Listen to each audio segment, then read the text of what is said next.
Selamat malam, Anda menyaksikan obrolan malam bersama saya, Fristian Grich. Rapat antara Kapolri dengan Komisi 3 DPR RI sempat terhenti setelah seorang perempuan yang berteriak histeris di ruang rapat. Perempuan itu kecewa karena laporannya tidak ditindaklanjuti, padahal ia mengaku sebagai korban koperasi bodong. Habibur Rahman, terima kasih Pak untuk Rapat antara Kapolri beserta jajaran dengan Komisi 3 DPR RI awalnya berlangsung normal. Sampai pada saat ada tanya jawab antara anggota Komisi 3 dengan Kapolri harus terhenti. Tolong berikan waktu saya suara, Pak. Tolong Baris Krim perhatikan, Pak. Perhatikan, Pak. Paham dong nih. Seorang perempuan nekat menjerit histeris saat rapat kerja berlangsung. Perempuan tersebut berteriak dari balkon ruang rapat saat Kapolri Jenderal Listio Sigit Prabowo hendak menjawab pertanyaan dari para anggota Komisi 3 DPR. Interupsi Ketua. Perempuan itu mengutarakan kekecewaannya karena laporannya tidak ditindaklanjuti, padahal ia mengaku sebagai korban koperasi bodong. Kapolri pun mempersilahkan perempuan itu untuk bertemu langsung dengan dirinya usai rapat. biar aja nanti ketemu dengan saya, nggak masalah. Selesai rapat, Kapolri juga segera memerintahkan Kabareskrim serta Kadif Propam Polri untuk menampung aduan korban penipuan koperasi bodong itu. Tim Liputan, Jakarta. Dewan Pengawas KPK telah memanggil dan memeriksa seluruh pimpinan lembaga rasuah tersebut terkait dugaan pelanggaran etik atas penonaktifan Direktur Penyelidikan KPK. Kalau berdasar atas surat dari Sekretariat Jenderal KPK, maka kita menyebutnya mantan Direktur Penyelidikan KPK Brigjen Endar Priantoro serta pembocoran dokumen penyelidikan dugaan korupsi di Kementerian ESDM. Meski awak media tidak melihat kedatangan Firly Bahuri, namun anggota Dewas memastikan seluruh pimpinan menjalani pemeriksaan.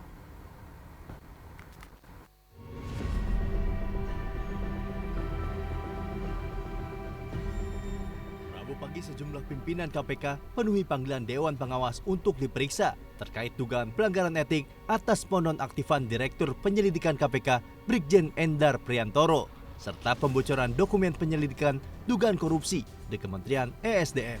Usai menjalani pemeriksaan oleh Dewan Pengawas, Wakil Ketua KPK Nurul Gufron enggan berbicara banyak terkait jalannya pemeriksaan hari ini. Tentang materi nanti tanyakan ke Dewas saja ya. Pak, infonya Pak Usman termasuk pimpinan salah satu dari dua pimpinan yang awalnya menolak. Pemirsa, sebuah surat dengan kop Surat Badan Narkotika Nasional atau BNN Tasikmalaya Jawa Barat meminta bantuan tunjangan hari raya tersebar di masyarakat. Surat tersebut diakui oleh BNN dan yang kemudian menarik kembali surat tersebut. Surat permohonan bantuan yang ditandatangani dan dicap langsung oleh Kepala BNN Kota Tasikmalaya Iwan Kurniawan Hashim itu dilayangkan kepada Direktur Perusahaan Otomotif Bus Budiman. Surat berisikan ajakan partisipasi dan apresiasi untuk membantu THR maupun bantuan paket lebaran terhadap 28 anggota di lingkungan BNN Kota Tasikmalaya. Iwan mengakui kebenaran surat tersebut dan menyatakan telah menarik kembali surat itu. Buntut dari viralnya surat permintaan THR tersebut, sejumlah pihak yang terlibat dalam pembuatan surat pun kini tengah diperiksa BNN Provinsi Jawa Barat maupun BNN Pusat.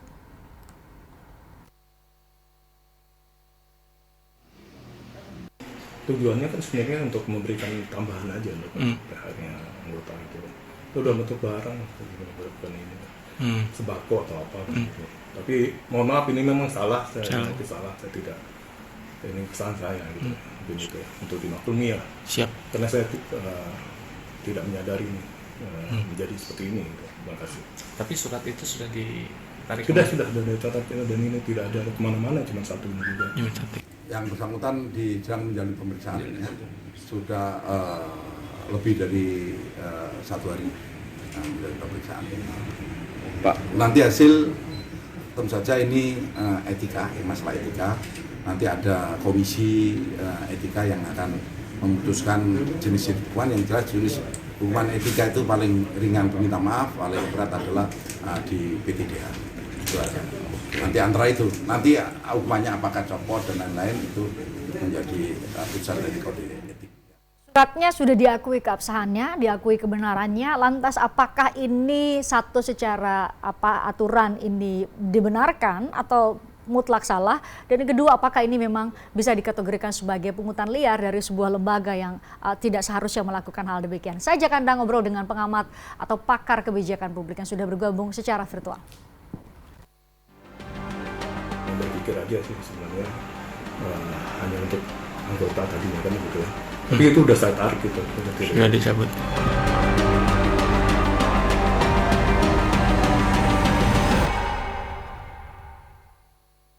Saya sapa, selamat malam, pakar kebijakan publik Universitas Trisakti, Trubus Rahadiansyah. Selamat malam Pak Trubus.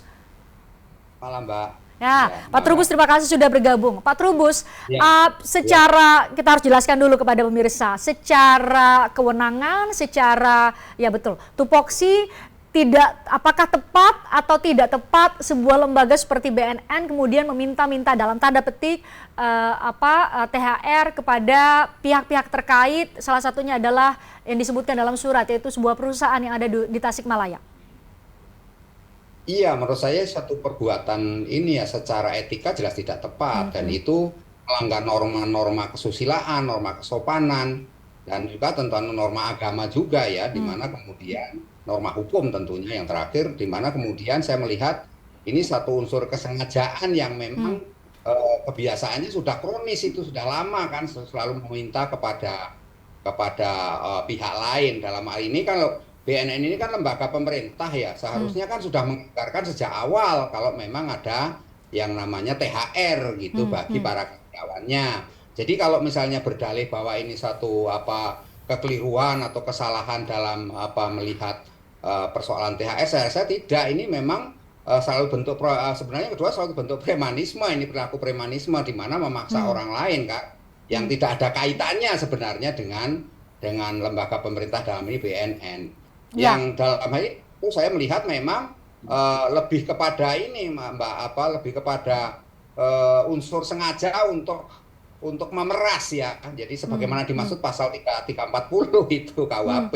Jadi lebih arahnya ke sana. Cara-caranya aja itu kan kalau melalui surat dan sebagainya kan ya modusnya aja Mbak. Modusnya macam-macam kalau di dalam orang meminta sumbangan lah kasarnya gitu. Tapi ini kan karena kaitannya dengan lebaran lebih banyak ke persoalan ini ya, dikaitkan dengan THR yang sebenarnya isinya substansinya tetap aja pemerasan, Mbak. Ya, tapi kan yang kemudian mengejutkan kita semua adalah selain sudah diakui ya oleh Kepala BNN Tasikmalaya, ini dalam bentuk surat resmi, ada cap dari institusi, ada tanda tangan langsung oleh Kepala BNN. Apakah ini kalau Anda sebutkan tadi ini adalah sebagai sebuah pemerasan, apakah ini juga bisa masuk ke pungutan liar atau, dan mungkin berikutnya yang perlu Anda jawab adalah lantas apa sanksinya bagi Kepala BNN Tasikmalaya yang ia sendiri sudah mengakui bahwa ia benar ia melakukan kekeliruan dengan menandatangani dan mengirimkan surat untuk meminta THR?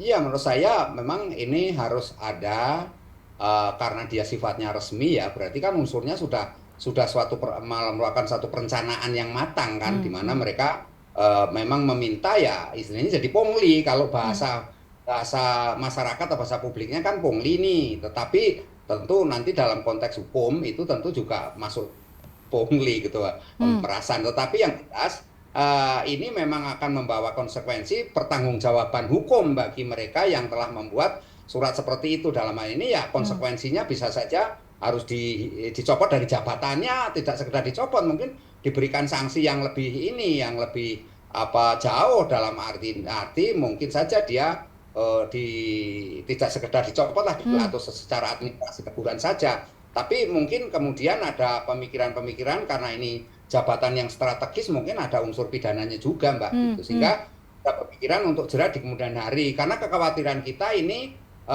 akan istilahnya menular ya, ditiru oleh instansi pemerintah lainnya yang kemudian hari ini mungkin ini adalah menurut saya ini ya seperti fenomena gunung es gitu Mbak. Jadi di dalamnya sebenarnya masih hanya praktek-praktek itu terjadi misalnya seperti itu. Oke. Selain berarti kalau masuk dugaan tindak pidana berarti kan aparat penegak hukum.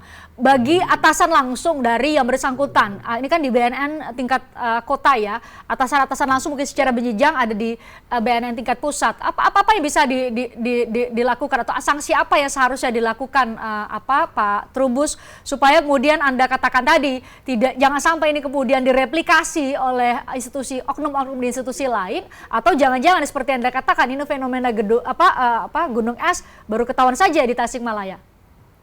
Iya, menurut saya memang ini sanksinya justru yang lebih tidak hanya administrasi. Kalau cuma pencopotan atau apa, saya rasa terlalu ringan itu. Apalagi ini BNN loh, dalam arti ini sebagai aparat penegak hukum, karena itu harus diberikan juga sanksi-sanksi yang lebih berat lagi, mungkin sanksi pidana atau yang lebih jauh ya. Tentu itu nanti aparat penegak hukum lah yang mempertimbangkan. Tetapi dalam konteks kebijakan publik ini sudah kebijakan yang keliru lah, di mana merancang satu upaya untuk merugikan pihak lain gitu loh. Jadi dalam ini publik yang dirugikan dan nama baik institusi BNN ini juga rusak gitu di mata publik kan. Nah ini kan mengurangi apa yang disebut istilahnya public trust di masyarakat terhadap BNN yang selama ini sebagai lembaga yang sangat dihormati oleh publik dalam kaitannya atau paksinya penanggulangan mengenai narkoba, Mbak gitu. Jadi saya rasa ini memang harus ada sanksi-sanksi yang lebih berat lah, sehingga setidaknya semata-mata sanksi administrasi, sanksi pencopotan atau sanksi-sanksi lain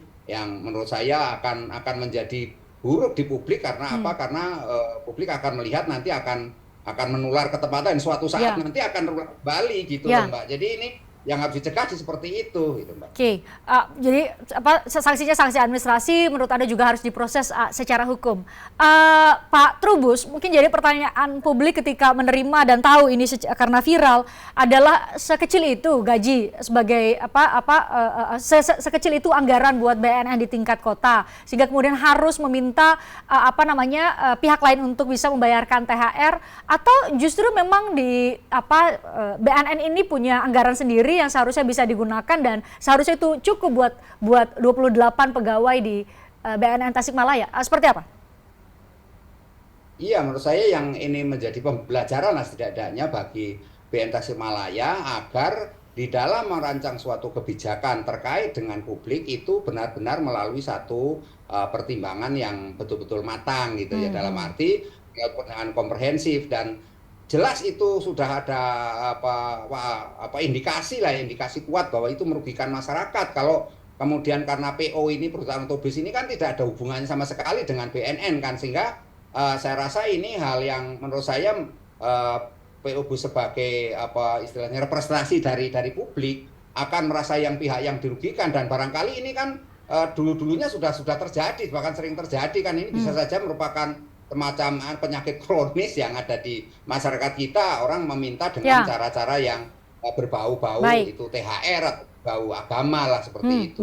Baik, ini yang menjadi mengejutkan kita semua ini gara-gara ada surat resmi Pak Trubus. Biasanya ya cawe-cawe begini itu dilakukan secara lisan atau melalui cara-cara lain, nggak dengan surat resmi ini yang mengejutkan. Pak Trubus, terima kasih sudah bergabung bersama kami di obrolan malam. Saya ucapkan sehat selalu buat Anda. Kita jumpa lagi di lain kesempatan.